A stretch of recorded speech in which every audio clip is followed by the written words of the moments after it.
palavra do Senhor nessa noite. E você? Já fui muito edificado com o testemunho, tanto das músicas que nós cantamos, dos louvores que nós entoamos ao nosso Deus, como também o testemunho do nosso irmão Renato, que o Senhor o restaurou, e ele está curado em nome de Jesus, né? De todo aquele episódio assombroso, né? Tudo isso, meus irmãos e irmãs, diz respeito a um aspecto de Deus que é o mais importante de todos. Deus é amor. Deus é amor. É isso. E o amor de Deus, ele é a referência máxima para qualquer ação que se decorra desse amor que é incondicional. Um amor que é derramado sem a gente merecer. Um amor que é dado sem a gente poder dar nada em troca. Só é amor de fato quando o outro não tem como devolver, não tem como retribuir. Dificilmente nós nos animamos a fazer algo por alguém que a gente não receba alguma coisa em troca. O ser humano é egoísta. O ser humano, na sua condição de pecado, ele é egoísta. E nós sempre esperamos receber alguma coisa. Talvez não assim racionalmente, mas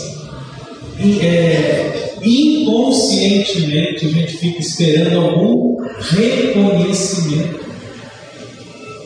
Tem gente que fica chateada até a morte quando faz alguma coisa por alguém e essa pessoa não agradece. A gente, vez por outra, a gente fica chateado, magoado, porque não somos reconhecidos naquilo que fazemos. Agora imagine Deus, que não precisa da gente, que não precisa dos nossos favores, que não necessita ser glorificado por nós, se Ele ficasse esperando retribuição para nos abençoar, para cuidar de nós, para suprir as nossas necessidades. Abra comigo a sua Bíblia, lá em 1 Coríntios 12. Eu quero apenas ler esse texto para a nossa edificação e edificação da sua semana, para a gente meditar durante essa semana. 1 Coríntios, capítulo 12, versos 27 ao 31, depois do 13, nós vamos ler na sequência. Vou começar aí 12, do 27 ao 31, depois o 13, do versículo 1 até o versículo 8, parte A. 1 Coríntios 12, 27. Ora, vós sois corpo de Cristo, e individualmente membros desse corpo. A uns que estabeleceu Deus na igreja, primeiramente apóstolos, em segundo lugar profetas, em terceiro lugar mestres, depois operadores de milagres, depois dons de curar, socorros, governos, variedades de línguas. Porventura são todos apóstolos? Ou todos profetas? São todos mestres? Ou operadores de milagres? Têm todos dons de curar? Falam todos em outras línguas? Interpretam-nas todos? Entretanto, procurai com zelo os melhores dons. E eu passo a mostrar-vos ainda um caminho sobremodo excelente.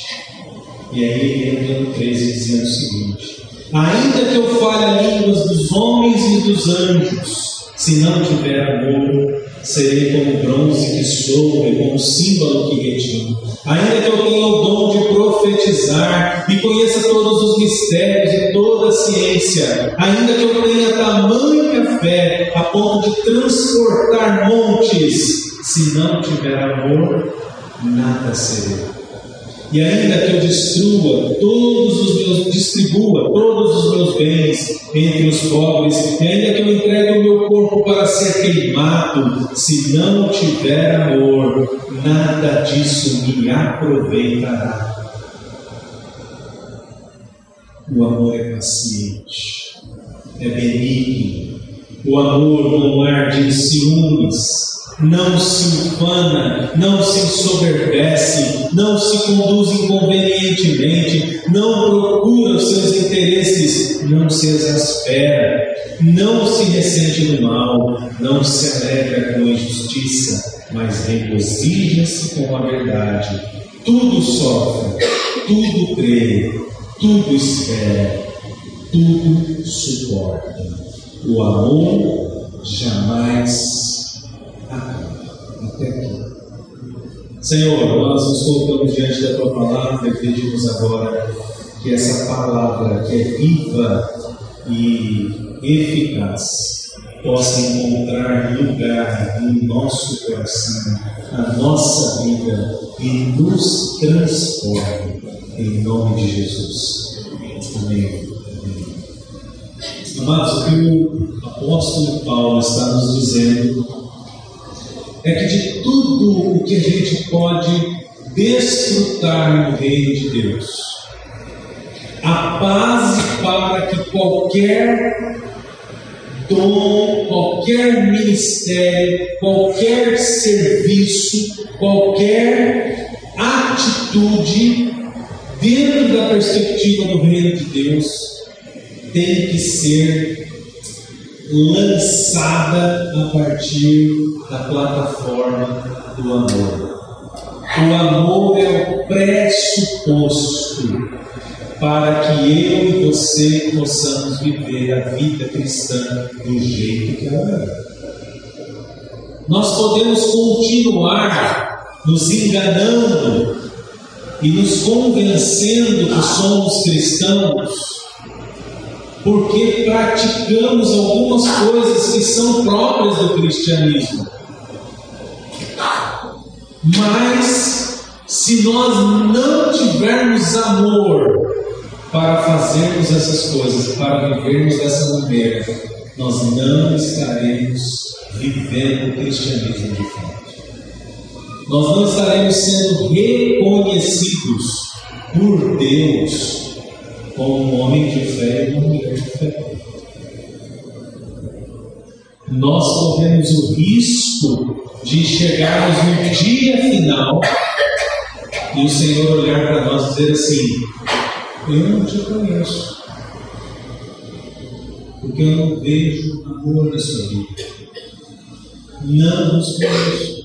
Apartai-vos de mim. Tem um outro lugar para você. Um lugar onde há choro e ranger de dentes, um lugar de perdição, de condenação. Então, meus irmãos e irmãs, o apóstolo Paulo está fazendo essa exortação àquela igreja, porque a igreja dos Coríntios era uma igreja muito ativa, provavelmente era uma igreja atuante, onde havia muitas celebrações e o povo era animado. Mas ainda assim, uma igreja normal, cheia de problemas, como todas as igrejas são cheias de problemas. Porque onde há gente, há problema. Onde há gente, há imperfeições. Onde há gente, há o desafio do relacionamento. E nós sabemos o quanto é desafiador o relacionamento. Talvez seja o maior desafio da humanidade a se relacionar. Por que existem guerras? Porque o homem não consegue se relacionar até hoje com o diferente. Por que a gente tem problemas nas nossas famílias? Porque a gente tem dificuldade de se relacionar, a gente tem dificuldade de se aceitar, a gente tem dificuldade de sair da nossa zona de conforto, a gente tem dificuldade de dar o braço a torcer, a gente tem dificuldade de perdoar, a gente tem dificuldade de expor a nossa opinião, de sermos verdadeiros. Mas o apóstolo Paulo está chamando a atenção daquela igreja, dizendo: olha, vocês exercem muitos dons. Em outro momento ele vai dizer assim: eu gostaria muito de chegar no meio de vocês falando em línguas estranhas e profetizando, mas eu prefiro muito mais chegar ensinando de uma maneira que todos possam aprender. E aqui ele vai dizer que o amor é um caminho excelente. De todos os dons, o amor é um caminho mais excelente, porque ele é que dá condições para que todos os dons sejam exercidos de forma íntegra. Isso aqui me assusta, porque o apóstolo Paulo dá margem para a gente acreditar que é possível alguém exercer um dom de forma ilegítima. É possível alguém exercer um dom de forma ilegítima e enganar as pessoas, e arrastar multidões, e fazer com que as pessoas acreditem que ele e ela é um servo, uma serva do Deus Altíssimo. Mas é possível que essa pessoa não tenha um pingo de amor e de consideração pelo próximo, pelas pessoas que acreditam nela ou no que ela está fazendo.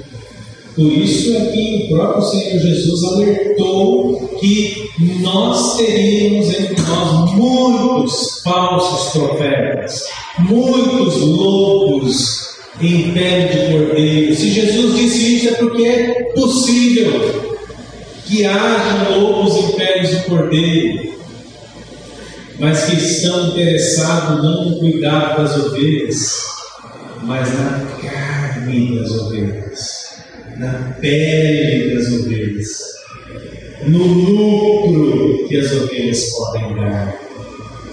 O apóstolo Paulo diz: você pode entregar o seu corpo para ser queimado, sacrificado por alguém, se não for motivado pelo amor, isso não vale de nada.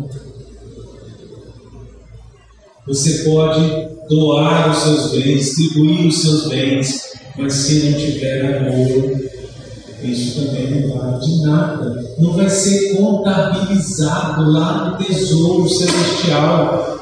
Não vai ser depositado, creditado no tesouro eterno, porque o pressuposto,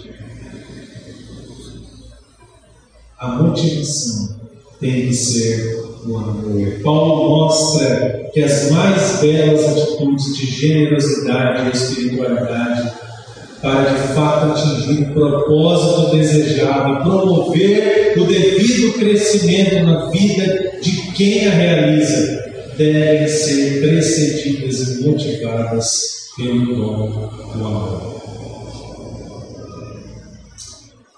E quando nós falamos do dom do amor, nós estamos falando daquilo que nós recebemos gratuitamente de Deus através de Jesus.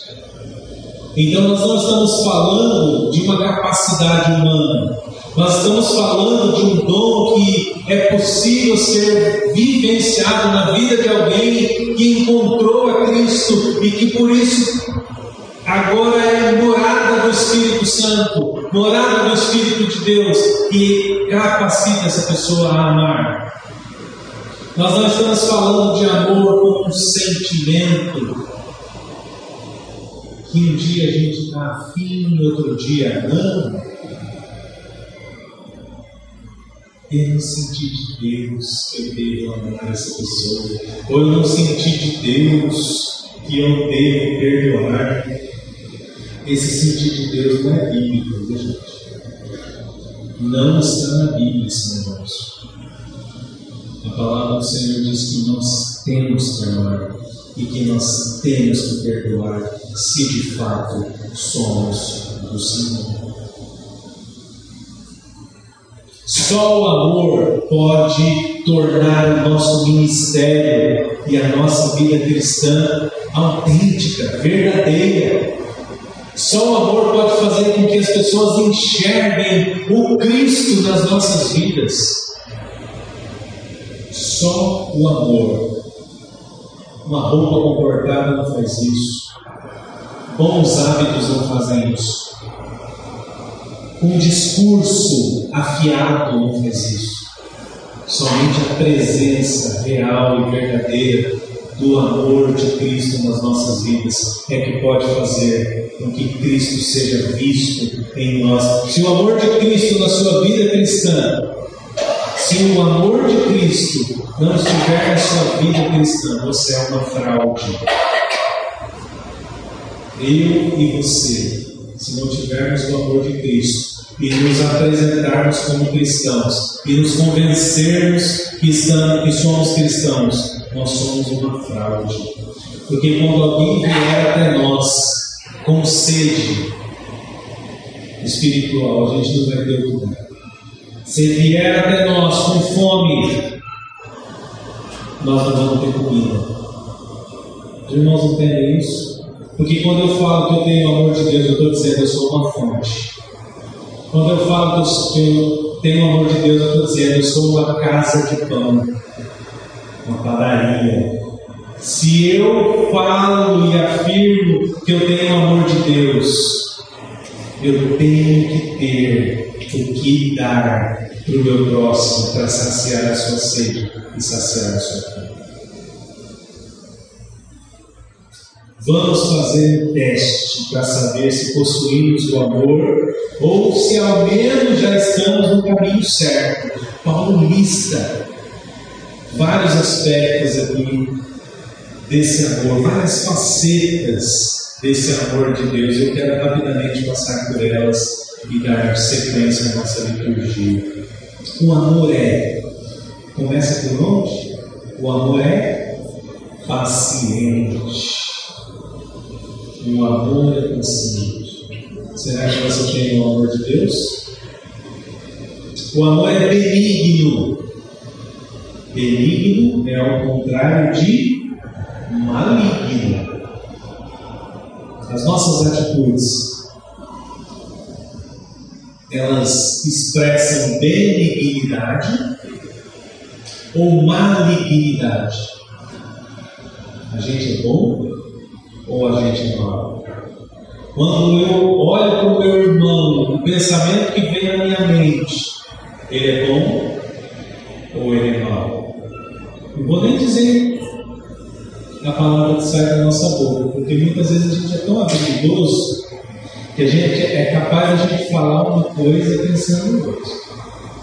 Não é? Ah, como você está lindo, por vezes você está falando assim, misericórdia, que tribo. Não é possível? Vocês se identificaram com isso aí, hein? Vocês se identificaram.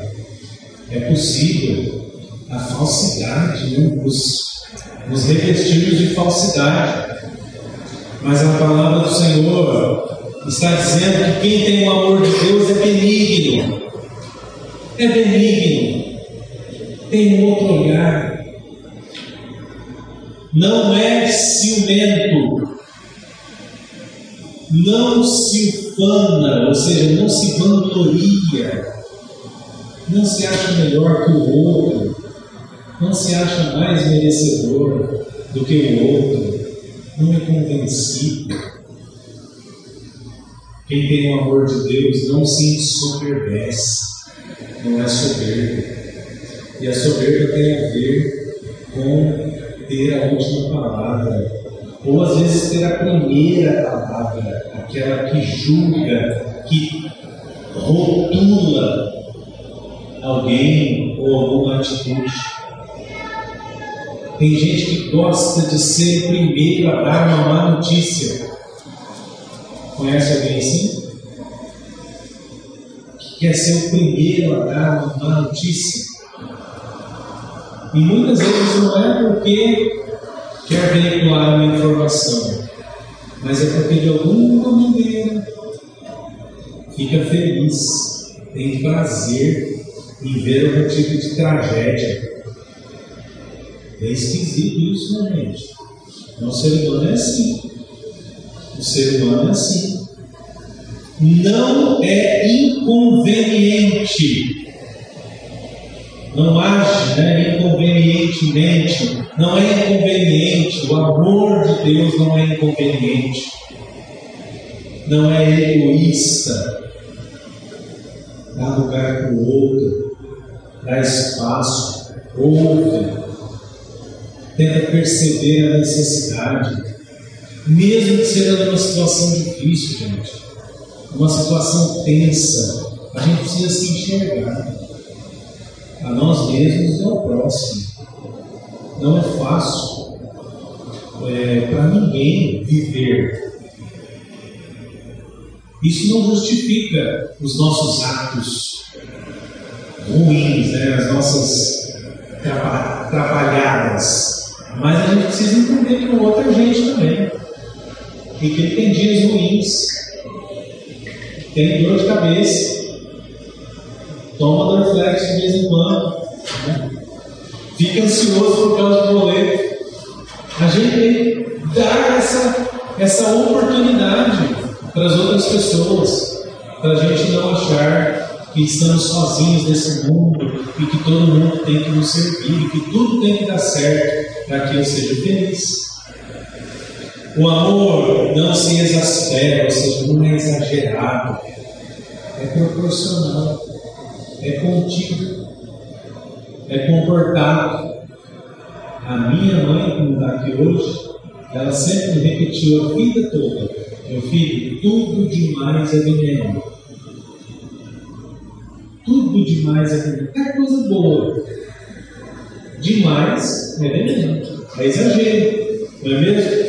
Não se alegra com a injustiça. Tem a ver com aquela pessoa que gosta de dar notícia primeiro, sabe? Não se alegra com a injustiça. Fica triste com a injustiça. Quando alguém é injustiçado, tá vendo? Mereceu. Esse aí plantou. Esse aí vai colher. Imagina se você colhesse tudo que você plantou.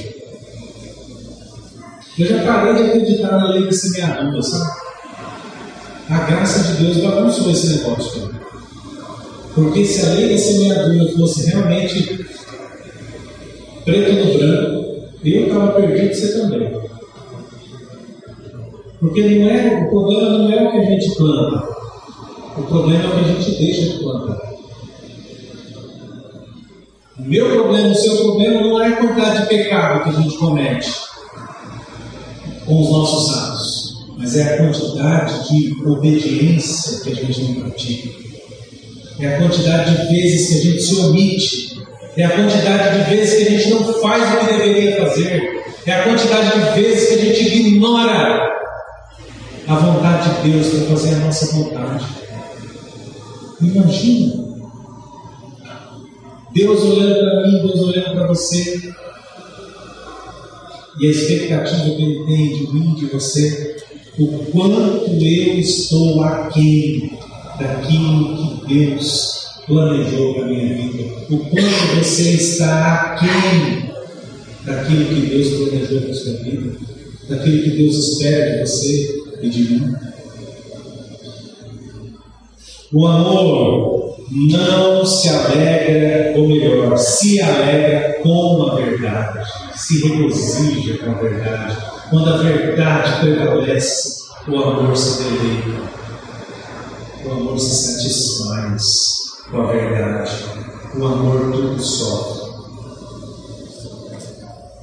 Tudo sofre. Hoje pela manhã, lá na arena, nós tivemos a presença da Aline, ontem à tarde também no chá, as mulheres lá. E ela falou uma coisa muito interessante que eu nunca tinha prestado atenção. Ela disse assim: Deus não despreza a nossa dor, Ele usa a nossa dor. A nossa dor é útil nas mãos de Deus, porque ela vai se tornar um testemunho da sua fidelidade.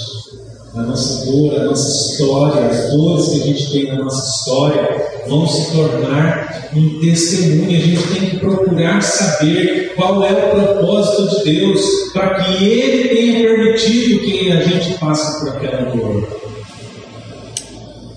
Ela cuida de adolescentes, jovens, ela disciplina adolescentes e jovens. Ela também é terapeuta.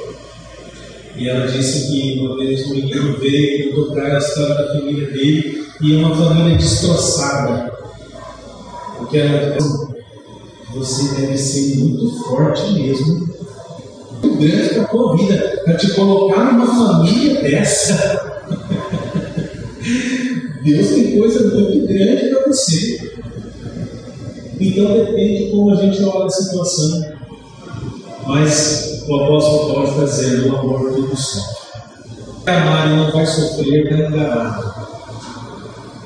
Porque aquele que se entregou é a própria vida. Não existe nada menor que isso para que seja amor. É a própria vida. E é a vida de quem ama, não é a vida de quem recebe alguém. Se você ama alguém, você tem que estar disposto a dar a sua própria vida. Se você é amado por alguém, pensa, se você é amado por alguém, é essa pessoa que vai dar a sua própria vida por amor a você. O amor tudo crê, tudo espera, difícil esperar, tudo suporta. O amor é eterno, o amor jamais acaba. O amor é o dom que nós vamos levar para a eternidade. O apóstolo Paulo diz que todos os outros dons vão passar. Havendo línguas, cessarão. Profecias, acabarão. Tudo vai se acabar, menos o amor. O amor jamais acaba. E ele vai dizer que nós devemos amar sempre. Amar sempre. Uma grande ordem e muito difícil de seguir é amarmos sempre. Somente Deus ama sempre, mas cristãos têm a motivação de ter um amor eterno através do Espírito Santo que foi dado a nós. Romanos 5,5. Não é de se admirar que este é o amor, que o amor é sempre relacionado ao amor de Deus, demonstrado pelo sacrifício de Jesus naquela cruz e entregue pelo Espírito Santo. É por causa desse amor que eu e você estamos aqui. É por causa desse amor que nós somos alcançados pela graça e pela salvação. É por causa do amor que foi derramado lá na cruz que nós podemos viver os propósitos de Deus para a nossa vida e podemos acreditar que Deus continua transformando as pessoas. Amém?